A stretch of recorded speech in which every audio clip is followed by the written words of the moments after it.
Nicolás Maduro está en guerra contra la libertad de expresión. Los ataques a la prensa extranjera muchas veces comienzan en los mismos aeropuertos cuando los periodistas intentan ingresar al país. En la lista de agresiones figuran detenciones arbitrarias, allanamientos, asaltos y robos a oficinas. Nicolás Maduro libra una guerra contra el periodismo y la libertad de expresión de la cual no escapan ni los corresponsales extranjeros, alertó la Sociedad Interamericana de Prensa, SIP, en su reunión de medio año en Cartagena. Existe una guerra en contra de la libertad de expresión que el gobierno libra las 24 horas del día con su inmenso aparato policial, militar, judicial y comunicacional, señala la Comisión de Libertad de Prensa e Información de la SIP en su informe sobre el país caribeño. El organismo destaca que, pese a ello, hay profesionales de la comunicación y ciudadanos que asumen los riesgos de informar, mantienen la actividad, luchan por evitar el apagón informativo y no cesan en la lucha por recuperar la democracia. La violencia ejercida en contra de periodistas y medios de comunicación ha empeorado, habiéndose cuadruplicado en términos cuantitativos e intensificado en todas sus variantes, agrega el documento leído por el director de El Nacional, Miguel Enrique Otero, quien proyectó un mensaje a la SIP del presidente interino de Venezuela, Juan Guaidó. Hoy en día, Venezuela es un país prácticamente apagado para la libertad de expresión, afirmó Otero, quien también presentó un video sobre detenciones de periodistas, incluso extranjeros. En esa situación, acentuada en los últimos meses, la SIP ha identificado 4 fenómenos, el primero de los cuales es la sistematización de los ataques a los periodistas en calles, lugares abiertos o en los espacios de instituciones públicas. Según el organismo, los uniformados que aparecen para impedir o reprimir una protesta, lo primero que hacen es atacar a los periodistas, expulsarlos del lugar, golpearlos, detenerles, quitarles los equipos, robarles y en casi todos los casos, borrar la memoria digital de sus cámaras fotográficas o de sus teléfonos móviles. En segundo lugar, apunta a un programa masivo y estructurado de robo y destrucción de los equipos usados por los periodistas. Con esta práctica se llegó al extremo de que el equipo de Univision encabezado por el periodista Jorge Ramos, fue robado en el propio Palacio de Miraflores, por el equipo de seguridad de Nicolás Maduro durante la retención de que fueron objeto el pasado 25 de febrero. Los ataques a la prensa extranjera, tercera característica, muchas veces comienzan en los mismos aeropuertos cuando los periodistas intentan ingresar al país. En algunos casos se impide el ingreso de sus representantes al país, en otros, se les detiene, los someten a extenuantes y denigrantes interrogatorios, les roban y expulsan del país. Está en curso un plan para evitar que reporteros y corresponsales informen sobre los hechos, subraya la SIP. Entre los casos documentados está el de 3 periodistas de la oficina de la agencia EFE en Bogotá, los colombianos Leonardo Muñoz y Maureen Barriga, y el español Gonzalo Domínguez, que fueron detenidos el pasado 30 de enero cuando cubrían en Caracas la crisis venezolana y liberados después de pasar la noche en el helicoide. El cuarto fenómeno es eliminar de forma selectiva programas de radio y televisión, en particular, de información y opinión. Esa política sacó del aire los conducidos por César Miguel Rondón o el de Alonso Moleiro y Estenín Folívares, y llevó al diario El Aragüeño en octubre pasado a suspender la edición impresa, luego de 46 años, debido a la escasez de papel, tinta y planchas para su elaboración.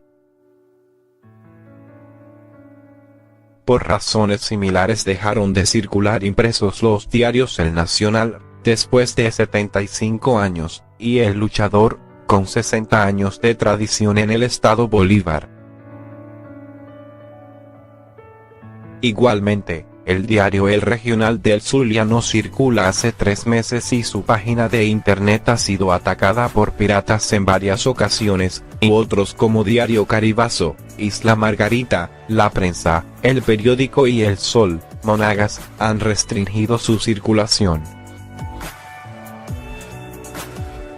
Sobre este verdadero estado de emergencia, la organización Instituto Prensa y Sociedad de Venezuela reportó que entre el 1 de enero y el 12 de marzo ocurrieron 155 violaciones en contra de la libertad de expresión, cifra superior a la de los primeros 6 meses de 2018 que sumó 124 casos. En la lista de agresiones figuran detenciones arbitrarias, allanamientos, asaltos y robos a oficinas. En un año, al menos 6 corresponsalías de medios internacionales en Caracas han sido atacadas y se han robado computadoras, cámaras y discos duros. Han resultado afectados Univisión, NTN 24, RCN, Telemundo y Caracol Televisión, señala. La CI también registró la denegación de acreditaciones a medios como los colombianos Red Noticias, CNN, Blue Radio, Noticias Caracol y Univisión para cubrir el acto en el que se juramentó a Maduro. El fascismo y el estalinismo fueron criminales respuestas a las revoluciones liberales inspiradas en el pensamiento burgués y al surgimiento de una creciente injusticia social producto del capitalismo. Esos dos regímenes políticos, supuestamente de derecha y de izquierda, manipularon el pensamiento de sus pueblos mediante eficaces campañas de propaganda destinadas a modificar la verdad de los hechos para permitirles mantenerse en el poder, suprimiendo el disentimiento mediante una permanente violación de los derechos humanos. La propaganda nazi demonizó a quienes consideraba enemigos del partido, en particular judíos y comunistas, en su empeño por conducir a Alemania a la guerra y crear el culto a la personalidad de Hitler.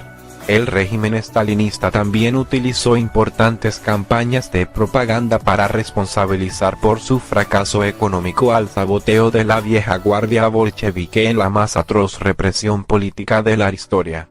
Nicolás Maduro, desde el inicio de su gobierno, aplicó la misma estrategia pero sin mayores resultados debido a la existencia de los medios alternativos de comunicación.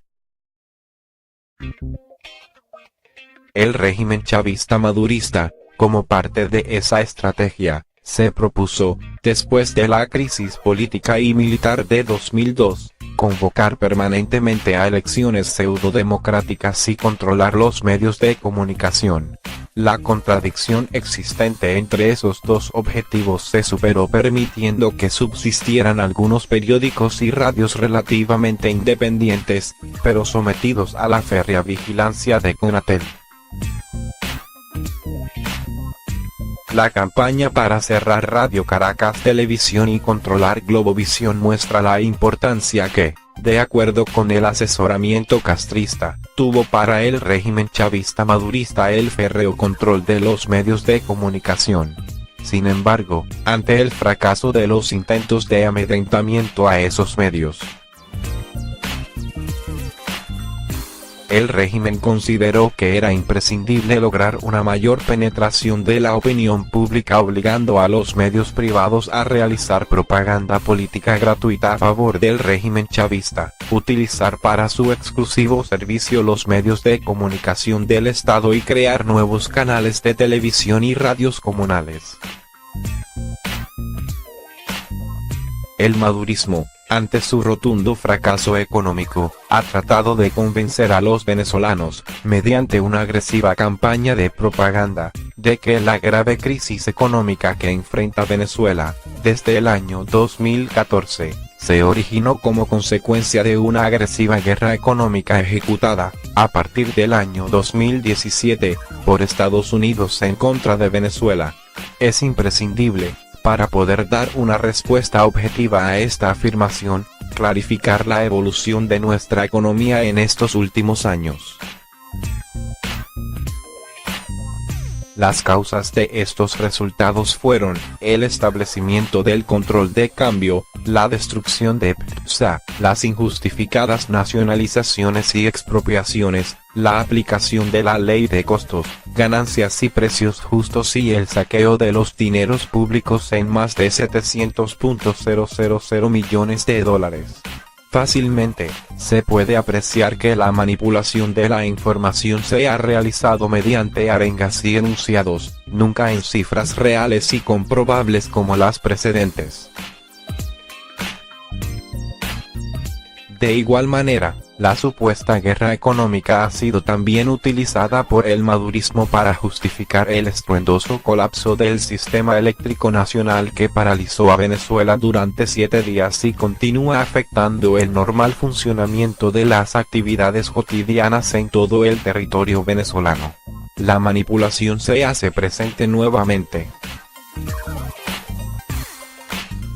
Ahora, las causas van desde un ataque electromagnético al complejo eléctrico de Guri, según el ministro Rodríguez, hasta la acción de un experto francotirador con un fusil de gran alcance, según Nicolás Maduro, sin dejar de mencionar los papagayos utilizados por niños en el Zulia, según el gobernador de ese estado.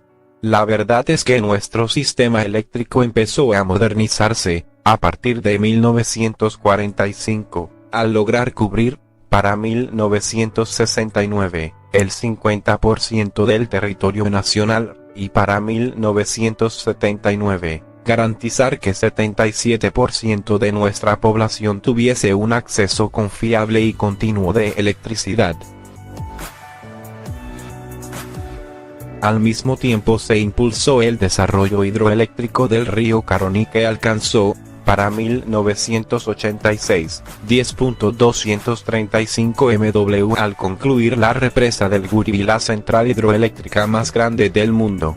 Esta extraordinaria obra de la democracia no puede compararse con el desbarajuste chavista madurista. Al iniciarse la recuperación de los precios petroleros, Hugo Chávez comenzó un proceso acelerado de inversión de más de 100.000 millones de dólares con el fin de modernizar el sistema eléctrico.